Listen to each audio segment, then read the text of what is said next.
students. I am our KSR sir chemistry. Today we will discuss about chemical equilibrium. Okay na? Chemical equilibrium. Basically, reactions are basically unidirectional or bidirectional. Unidirectional means they can proceed only one direction. Bidirectional means they can proceed forward direction and backward direction. Here, irreversible reactions, unidirectional reactions are called irreversible reactions, and bidirectional reactions are called reversible reactions. Okay, na? In irreversible reactions, it is the unidirectional.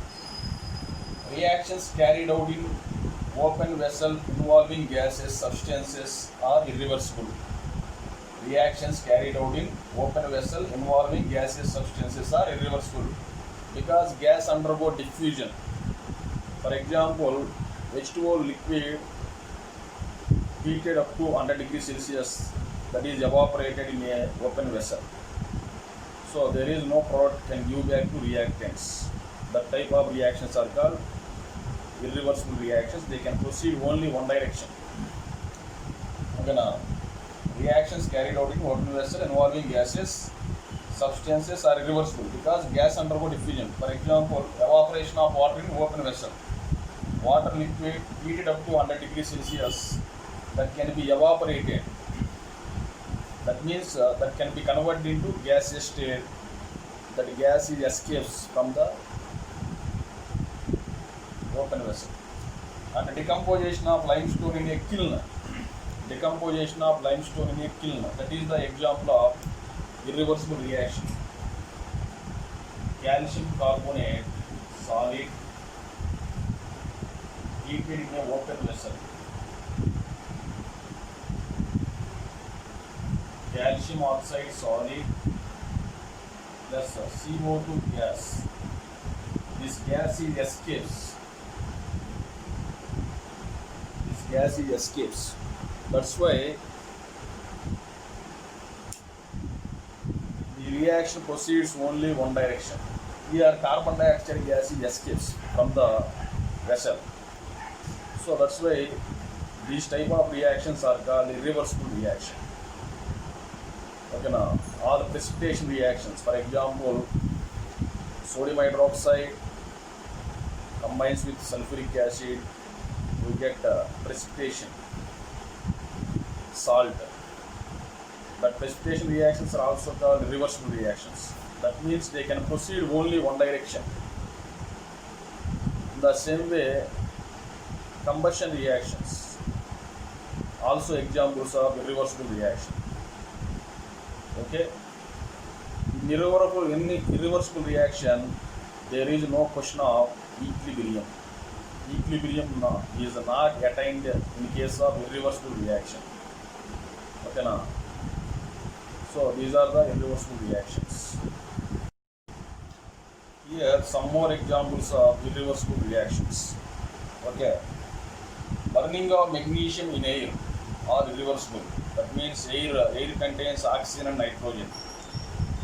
Magnesium burning in air means reacts with oxygen to give magnesium oxide solid, that is stable compound.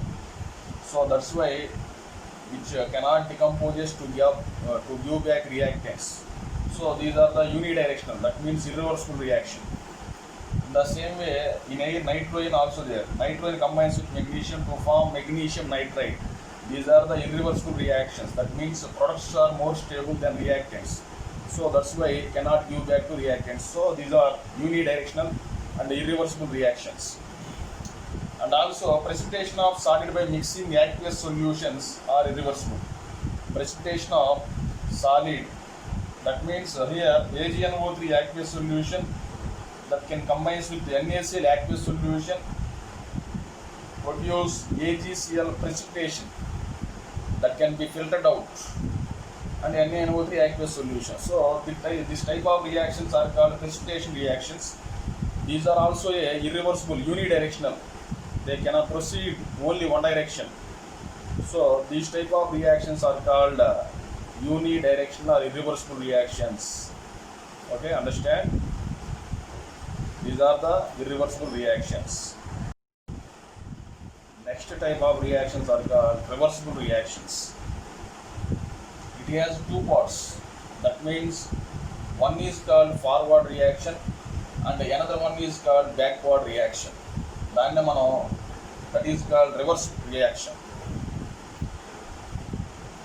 That means reactants react with each other to form products. At the same time, products can give back to reactants, which can carried out in a closed vessel. Okay, now evaporation of water carried out in a closed vessel is the example of reversible reaction.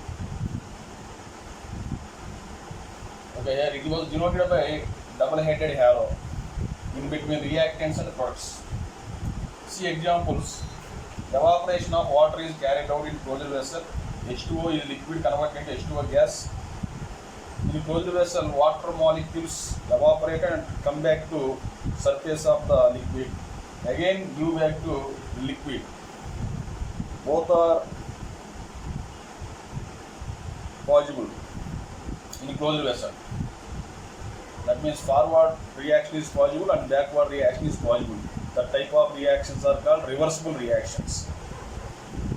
In between the different allotropic forms of same substance, that means sulfur exists in alpha form and beta form. Both are reversible direction equations. Alpha sulfur can give beta sulfur and again beta sulfur can give back to alpha sulfur. These are the reversible reactions. If we see decomposition of limestone carried out in a open vessel is the irreversible reaction. But decomposition of limestone carried out in a closed vessel is the reversible reaction. Observe the difference. Okay, here, decomposition of limestone is carried out in closed vessel or reversible. That means carbon dioxide not escape in closed vessel. That's why here the products reacts can give back to reactants. So this is the reversible process. Some more examples of the reversible process. Nitrogen gas and oxygen gas combines to form 2 nitric oxide. Hydrogen gas and I2 gas, iodine gas combine to give 2HA gases. PCl5 decomposes to give PCl3 gas and Cl2 gas. Nitrogen combines with hydrogen to form ammonia gas. Okay, acetic acid and ethyl alcohol to give ester plus water. These are the reversible processes. In reversible process, both forward direction and backward directions are possible. In reversible process, equilibrium may be attained. This is the important. Equilibrium may be attained.